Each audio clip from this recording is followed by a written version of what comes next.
Feeling stuck? Are you a developer, tester, or any IT professional who wants to switch domains? ಆದರೆ ಯಾವ domain ಅಂತ correct ಆಗಿ ಗೊತ್ತಾಗ್ತಿಲ್ವಾ?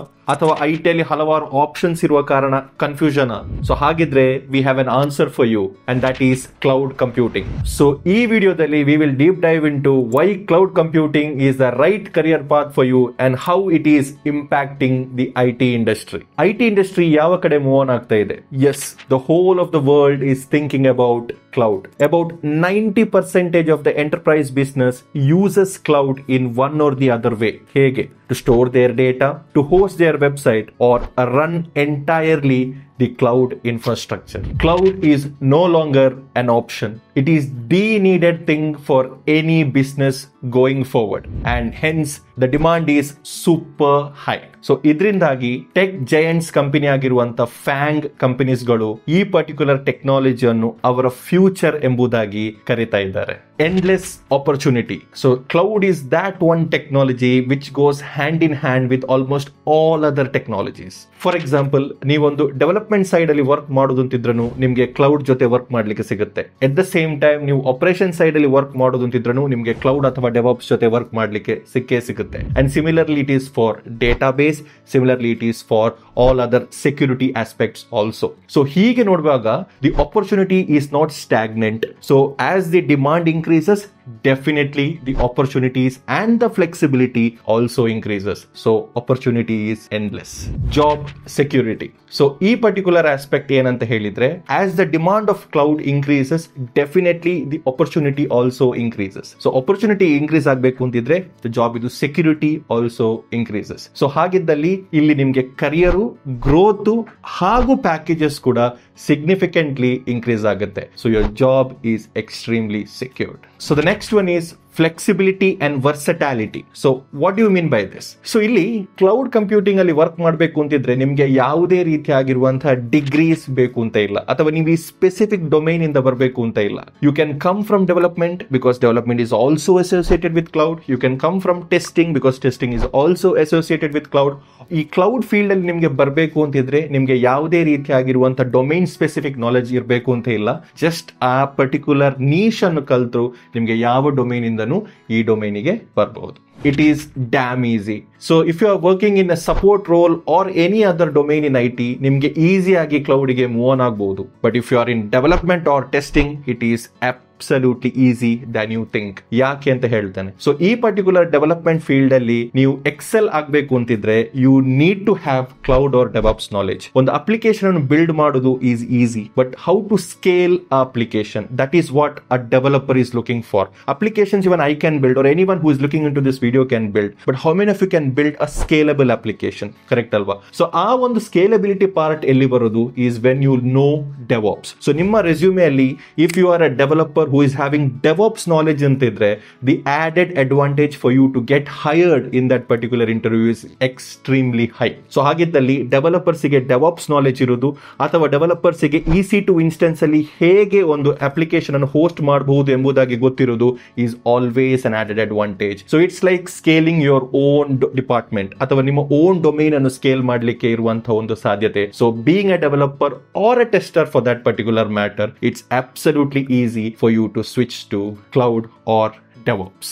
How will AI impact cloud computing? How will it impact? AI ಅಲ್ಲಿ generate ಆಗಿ ಬರುವಂತ ಎಲ್ಲಾ details ಎಲ್ಲಿ store ಆಗಿರುತ್ತೆ? ಸೇ ಫಾರ್ ಎಕ್ಸಾಂಪಲ್ ನೀವೀಗ AI ಅಂತ ಹೇಳುವಾಗ ಫಸ್ಟ್ ಗೆ ನಮ್ಗೆ ಮನಸ್ಸಿಗೆ ಬರುವುದು generative AI. So generative AI ಇದು ಬೆಸ್ಟ್ ಎಕ್ಸಾಂಪಲ್ ಏನಂತ ಹೇಳಿದ್ರೆ chat GPT. So chat GPT ಅಲ್ಲಿ ನೀವು ಒಂದು ಪ್ರಾಂಪ್ಟ್ ಕೊಡ್ತೀರಾ ಅಥವಾ ಒಂದು ಇನ್ಪುಟ್ ಕೊಡ್ತೀರಾ. ಸೊ ಅದರ ಕರೆಸ್ಪಾಂಡೆಂಟ್ ಆಗಿರುವಂತ ಒಂದು ಔಟ್ಪುಟ್ ನಿಮ್ಗೆ ಬರುತ್ತೆ. ಈ ಔಟ್ಪುಟ್ ಎಲ್ಲಿಂದ ಬರುತ್ತೆ ಅಂತ ಯಾರಾದ್ರೂ did you guys think around it? You are techies right? ಎಲ್ಲಿಂದ ಬರುತ್ತೆ? Basically it is stored somewhere. You can't store so much of data in a physical server. So where it is stored? It is definitely stored somewhere in the cloud. So cloud ಅಲ್ಲಿ ಅಥವಾ ಯಾವುದಾದ್ರೂ ಒಂದು infrastructure LED ಆಗಿರುವಂತಹ ಒಂದು system ಅಲ್ಲಿ ಅದನ್ನು store ಆಗಿದೆ. ಅಲ್ಲಿಂದ ಈ ಡೇಟಾ ನಿಮ್ಗೆ ಬರ್ತಾ ಇದೆ. Again there is a huge process which runs behind the scenes to get this particular data. ಈ ಡೇಟಾ ನಿಮ್ಗೆ ಅಷ್ಟು ಪ್ರಾಂಪ್ಟ್ ಆಗಿ ನಿಮ್ಗೆ ರಿಟರ್ನ್ ಬರಬೇಕು ಅಂತಿದ್ರೆ there is a lot of things which is happening which I don't want to dig deep into. ನಂಗೆ ಈಗ ಅದ್ರ ಬಗ್ಗೆ it's not the video to discuss about that. But ಈ data store ಮಾಡಿರೋದೆಲ್ಲಿ?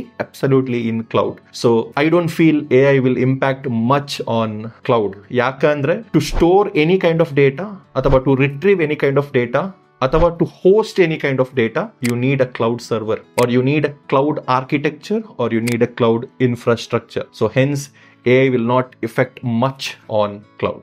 Just imagine you guys are working in cloud and that impacts billions of people across the globe. So cloud ಎಲ್ಲ ಇಂಡಸ್ಟ್ರಿಗೂ effect ಆಗುತ್ತೆ. ಸೇ for example health care, hospitals ಅಲ್ಲಿ ಅಥವಾ ಯಾವುದೇ health care products ನಿಮ್ಗೆ ಬೇಕು ಅಂತಿದ್ರು ಆ ಪರ್ಟಿಕ್ಯುಲರ್ ಪೇಷಂಟ್ ಇದು ಡೇಟಾ ಅಥವಾ any data for that matter will be stored in cloud. One of my friend was working in one of the health care product and his entire server was in AWS, which is cloud. So I was just randomly going there and was looking into him, and he showed me his project that was entirely hosted in AWS. That's a huge project, by the way. On almost 8 to 10 people work ಮಾಡ್ತಿದ್ರು ಆ project ಅಲ್ಲಿ, and it is entirely hosted in AWS. So which is been getting affected, the patients are getting affected by this in a very good way, and healthcare is a most important sector for global people. ಎರಡನೇದು ಬಂದ್ಬಿಟ್ಟು retail industry, right? Say for example Amazon or eBay heavily uses AWS. Of course, Amazon has to use AWS. Our logistics maintenance igagli, athava goods idu data agli, or any data for that matter, everything will be hosted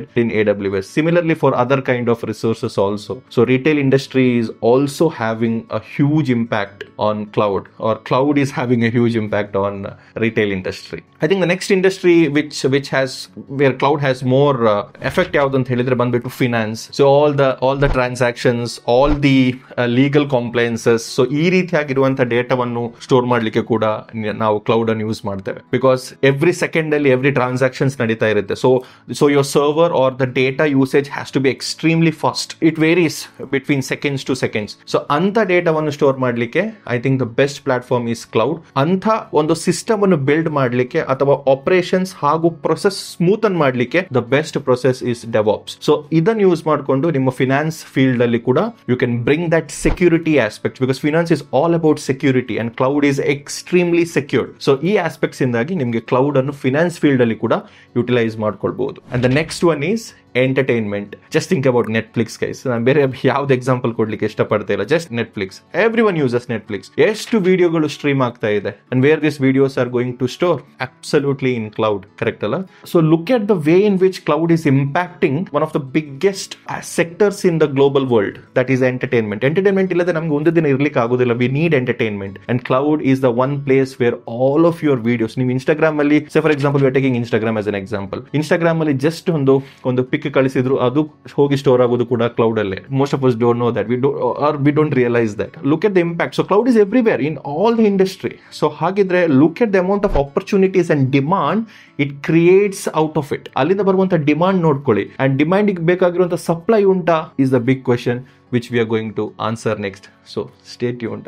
How to transition into cloud, how to get started, ತುಂಬಾ ಜನರಿಗಿರುವಂತ ಪ್ರಶ್ನೆ. So ನೀವು ಇವಾಗ ಇಷ್ಟು points ಹೇಳಿದ್ರಿ, thank you. So ಹೇಗೆ ನನಗೆ transition ಮಾಡಬಹುದು? And transition is kind of very much easy rather than you think. ನೀವು ಥಿಂಕ್ ಮಾಡೋಕ್ಕಿಂತ ಈಸಿ ಇರುತ್ತೆ ಅದು. So first thing, step number 1 is to make your basics right. ಅಂದ್ರೆ ನೀವು ಕ್ಲೌಡ್ ಬಗ್ಗೆ ಥಿಂಕ್ ಮಾಡುವಾಗ ಪಿಕ್ one of the cloud service provider. It can be AWS, it can be Azure, it can be GCP, Google Cloud Program ಅಂತ ನಾವೇನು ಕರೀತೇವೆ. You can pick any one of this, and picking one of this and then making the basics cleared is the first thing. So if you pick AWS, try to crack 3 to 4 services properly. ಅಥವಾ entire AWS actually ಹೇಗೆ work ಆಗುತ್ತೆ, cloud infrastructure AWS ನ ಮೇಲೆ ಹೇಗಿದೆ ಎಂಬ ಒಂದು ಐಡಿಯಾವನ್ನು ನೀವು first grasp ಮಾಡಬೇಕು. That is step number 1. Picking the right service and then understanding the entire architecture. Just understand it. Don't use all the services. All services use ಮಾಡಬೇಡಿ. Just 4 to 5 services use ಮಾಡಿ entire structure, architecture ಹೇಗಿದೆ ಎಂಬುದಾಗಿ ಅರ್ಥ ಮಾಡ್ಕೊಳ್ಳಿ. Then step number 2, I have to insist, you have to learn DevOps. ನೀವು DevOps ಕಲಿಯಲೇಬೇಕಾಗುತ್ತೆ. Because being a developer, being a tester, or being anyone who is working in IT has to know how DevOps work. Because ನಿಮಗೆ programming skills ಇರಬೇಕು ಅಂತ ಇಲ್ಲ DevOps ಮಾಡ್ಲಿಕ್ಕೆ. DevOps ಇದು apps side ಅಲ್ಲಿ, DevOps ಅಂತ ಹೇಳಿದ್ರೆ ಡೆವಲಪ್ಮೆಂಟ್ ಪ್ಲಸ್ ಆಪರೇಷನ್ಸ್ ಅಂತ ನಾವೇನು ಕರಿತೇವೆ, ಅದರಲ್ಲಿ ಆಪ್ಸ್ ಸೈಡ್ ಗೆ ಕೋಡಿಂಗ್ ಬೇಕು ಅಂತಿಲ್ಲ, ಬಟ್ ಆಟೋಮೇಷನ್ ಗೊತ್ತಿರಬೇಕಾಗುತ್ತೆ. ಆಟೋಮೇಷನ್ ಮಾಡೋದು ಹೇಗೆ ಅಂತ ಗೊತ್ತಿರಬೇಕಾಗುತ್ತೆ. So for that purpose, you have to know DevOps. Anyone who is working in IT has to know DevOps. By 2026, 2027 ಅಲ್ಲಿ ಆಗುವಾಗ it will be mandatory that everyone has to know DevOps. ಒಂದು ಕಂಪನಿಯಲ್ಲಿ ಯಾರೆಲ್ಲ work ಮಾಡ್ತಿದ್ದಾರೆ, everyone has to know DevOps ಎಂಬ point ಗೆ ಅದು ಬಂದೇ ಬರುತ್ತೆ. That is the beauty of learning DevOps, and if you have that thing in your resume, trust me guys, it's a huge advantage ನಿಮಗೆ. Huge advantage in knowing few of the concepts wherein you have to build in. Being a developer, ನಿಮ್ಗೆ already code ಬರೀಲಿಕ್ಕೆ ಗೊತ್ತಿದೆ, ನಿಮ್ಗೆ already version control ಅಂದ್ರೆ ಏನು ಅಂತ ಗೊತ್ತಿದೆ, ನಿಮ್ಗೆ ಆಲ್ರೆಡಿ ಹೋಸ್ಟಿಂಗ್ ಅಂದ್ರೆ ಏನು ಅಂತ ಗೊತ್ತಿದೆ. Doing that effortlessly, seamlessly is something very important, and you can do that with DevOps, right? So knowing DevOps along with your development, knowing DevOps along with your testing skills is a must. So please understand, learn DevOps is your step number 2. Third thing is to do certification in cloud. Say for example, ಈಗ AWS ನೀವು ಕಲ್ತಿದ್ದೀರಿ, AWS practitioner certification ಅನ್ನು crack ಮಾಡುವಂತದ್ದು, ಅಥವಾ AWS solution architect associate ಎಂಬ certification ಅನ್ನು crack ಮಾಡುವಂತದ್ದು. Go to AWS website, check for all different kind of certification. ಅದರಲ್ಲಿ ಯಾವ ರೀತಿ ಸರ್ಟಿಫಿಕೇಶನ್ ಅನ್ನು ಕ್ರ್ಯಾಕ್ ಮಾಡಬಹುದು, ಅದರ ಪ್ರೊಸೆಸ್ ಏನು ಅಂತ ಅರ್ಥ ಮಾಡ್ಕೊಳ್ಳೋದು.